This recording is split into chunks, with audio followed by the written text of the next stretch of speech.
মাননীয় প্রধানমন্ত্রী জনাব তারেক রহমান তিনি 180 দিনের একটা প্রোগ্রাম হাতে নিয়েছেন। এই দেশটি ফেসিবাদের কবল থেকে উদ্ধার করার জন্য যা যা করণীয় তিনি আমাদেরকে নির্দেশনা দিচ্ছেন আমাদের প্রধানমন্ত্রী হিসাবে। আমরা যারা সরকারে রয়েছি তাদেরকে নিয়েও প্রতিনিয়ত তিনি দিন রাত পরিশ্রম করছেন যাতে করে এই ভঙ্গুর রাষ্ট্রকে আমরা আবার বিনির্মাণ করতে পারি। এবং প্রত্যেকটি আমাদের যারা সংসদ সদস্য নির্বাচিত হয়েছেন সারা বাংলাদেশে তাদের সঙ্গেও তিনি মত বিনিময় করবেন। সম্ভবত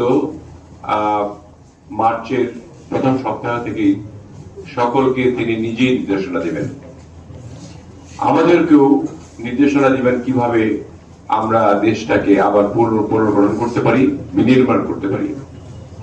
সেই জন্য আমি প্রথমেই, যেহেতু এটা আমার জেলা, এই জেলার জেলা প্রশাসক সাহেব সহ অন্যান্য কর্মকর্তাগণ যারা রয়েছেন, এসপি সাহেব সহ অন্যান্য কর্মকর্তাগণ যারা রয়েছেন, তাদের সকলের সহযোগিতাকে প্রথম কামনা করব।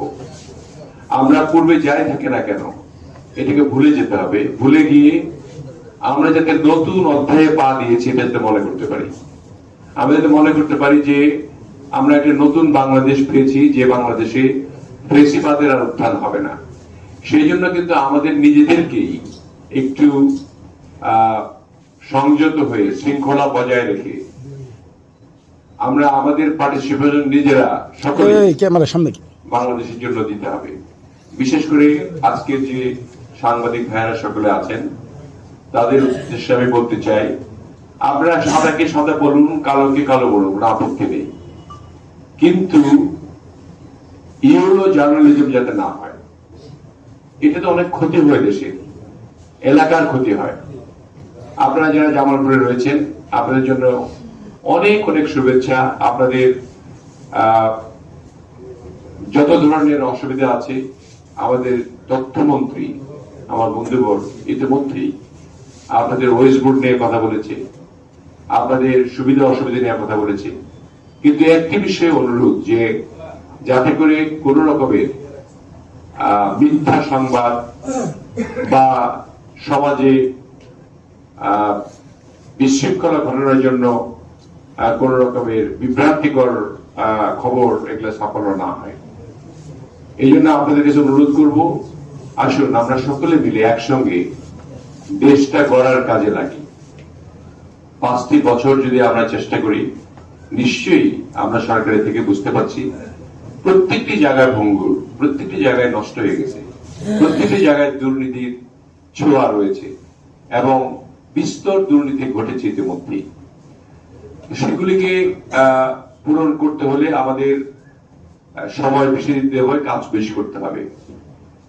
আমাদের যারা সরকারি কর্মকর্তাগণ রয়েছেন, প্রজাতন্ত্রের কর্মকর্তা রয়েছেন, তারাও কিন্তু মাননীয় প্রধানমন্ত্রী তারেক রহমানের নেতৃত্বে যে তার যে কর্মক্ষম অবস্থান দেখে তারা নিজেরাও পরিবর্তিত হচ্ছেন।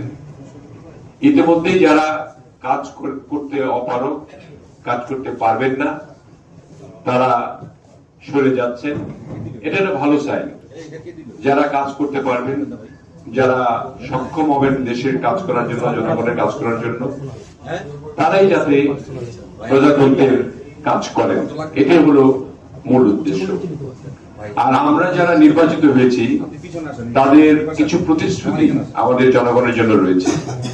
সেই প্রতিশ্রুতিগুলি যাতে আমরা পূরণ করতে পারি, সেই জন্য গতকালকেই আমরা এই ফেব্রুয়ারি মাস পর্যন্ত কৃষি ঋণ 10,000 টাকা যাদের ছিল এবং তাদের সুদসহ মওকুফ করে দেওয়া হয়েছে। এবং আমাদের আস্তে আস্তে ভিজিএফ কার্ড, তারপরে আমাদের কৃষক কার্ড, আমাদের ফ্যামিলি কার্ড, এগুলি যেভাবে প্রতিশ্রুতি দিয়েছিলাম আমরা সেগুলি বাস্তবায়ন করার জন্য মাননীয় প্রধানমন্ত্রীর নেতৃত্বে প্রস্তুত রয়েছি।